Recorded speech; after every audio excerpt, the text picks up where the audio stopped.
I'm delighted to say we've got Tim Shipman to talk to, chief political commentator at the Sunday Times, author of a new book which is out. It's called Out, funnily enough, How Brexit Got Done and the Tories Were Undone. Tim, very good morning to you. Morning, Mike. Very, very, very happy to have you on. You're the man of the moment right now. Some fantastic stuff in this book, right? I'm going to ask you the question that I'm hoping maybe you haven't been asked before. When you talk about Boris Johnson challenging Rishi Sunak to an arm wrestle to decide who should be Prime Minister when Liz Truss resigned, how do you get that stuff? Where do you get this information from? Well, he and Sunak went into a room in Johnson's office in Millbank Tower, and while they were in there for about an hour, various of their aides sat outside listening to the shouting and the voices being raised. And was there shouting? And there were multiple witnesses to the scene, Mike. Yes. I think you can be relatively sure that I spoke to everybody in the room and outside. No, I'm absolutely sure of that because I know that's how it works. But I just think sometimes for our listeners and our viewers, they don't really quite know how all this stuff works. And so, you know, the lobby business is a strange and internecine one for them. Is it any different now with Starmer's lot in than it was then?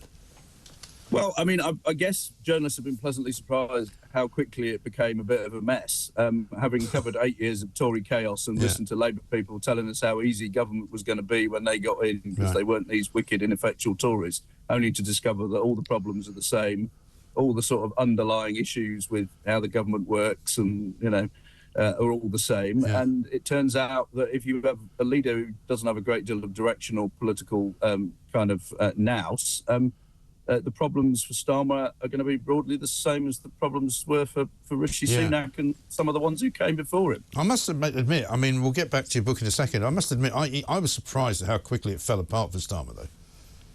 Yeah, I mean, people who read the Sunday Times know I do sort of inside government kind of long read each week, and I normally get about 2,000 words. When it's a particularly juicy, chaotic week, I get 3,000. I did my first 3,000 word at 2 months into the Labour government. I was expecting it to be 2 years, to be blunt with you. So, yeah, things have got interesting more quickly than we expected. Yeah. And the other highlights of the book are Queen Elizabeth's hilarious 12-word remark after Boris resigned, where she said, well, at least I won't have that idiot organising my funeral now. Now, that is a good one to get. Yeah, I mean, that was told to me by a member of the Cabinet who was at the Privy Council meeting after the Queen had died and Prince Charles was becoming the King. And he was told it by a very senior aide to the Queen. So I'm reasonably confident that something closely approximating those words was said. I think it was said in jest. I mean, my reporting in this book, I mean, the Queen, I think, was affectionate about Boris Johnson. She found it interesting and fun to talk to. But I don't think she had the levels of respect for him that he makes out in his own book, to be honest. No, possibly not. I mean, also, I mean, it's been such a remarkable time politically. I mean, people might say it was a great time to be, you know, chief political commentator of the Sunday Times for you, because there was literally a sort of drama a day, wasn't there? Yeah, there was, and it went on for a very long time. It was a bit exhausting at times, but journalists who moan about there being too much news need to go and do something else. I agree. Actually, in the final book, I quote Alistair Cook, who did Letter from America. He was present when Bobby Kennedy was assassinated, and he said something like, you know, I can't say that I wish I wasn't there, as I truly ought to wish that I wasn't, but that's kind of how I feel about it. When politics goes pear-shaped, it's, you know, it's kind of an honour to do my job and be able to talk to people and they trust you with their thoughts and feelings and all the rest of it. Yeah, and I mean, quite a lot of mentions for Dominic Cummings in your book. You know, he was quite keen to get the Partygate stuff out there. I mean, the truth of him falling out with Boris Johnson is all really about Carrie, isn't it? Yeah, there was a lot of that.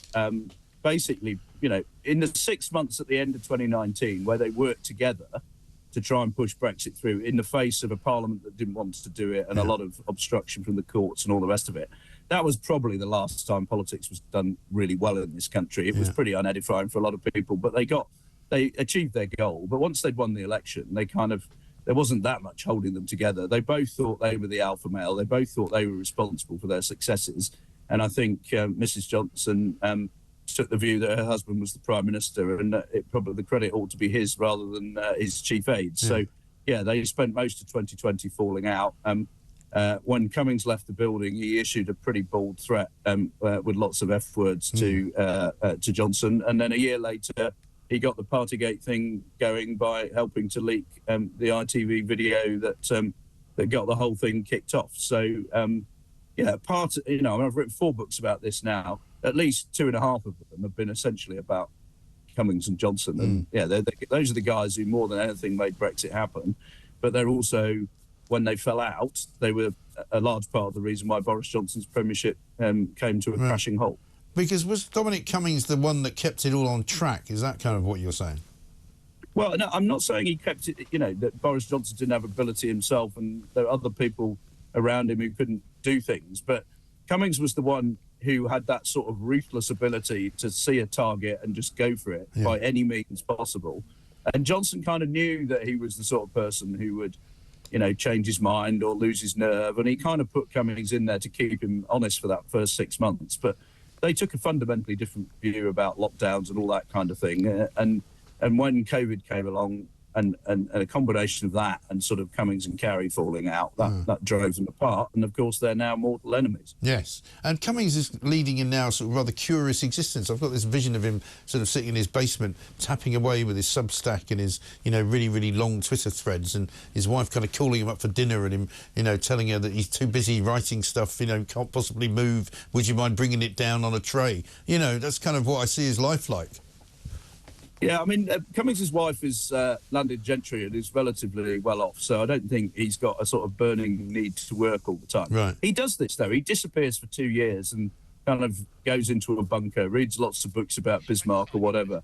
I mean, my understanding is he's also working on sort of AI stuff around politics and elections and focus groups with imaginary people and all that kind of stuff. Right. So he's kind of at the cutting edge of some of that, the way AI is being brought into politics. So I dare say that's earning him a few quid in consultancy fees. But he keeps writing blogs about creating an alternative party to the Conservatives. Some people might say that Reform have already done that, but Cummings is no fan of Farage and he wants to have a go at it himself. I mean, friends of Cummings say I don't think that plan is terribly well advanced. But, if we think this will not be the last we've heard of Dominic Cummings, I suspect. No, I suspect he will return in some way, shape or form, because I was reading a piece by him just the other day about how he'd organised the opposition to the devolution for Newcastle, and the North East Assembly and all of that. And I was thinking to myself, I'd completely forgotten about all that. Didn't even know that he did that, but he did.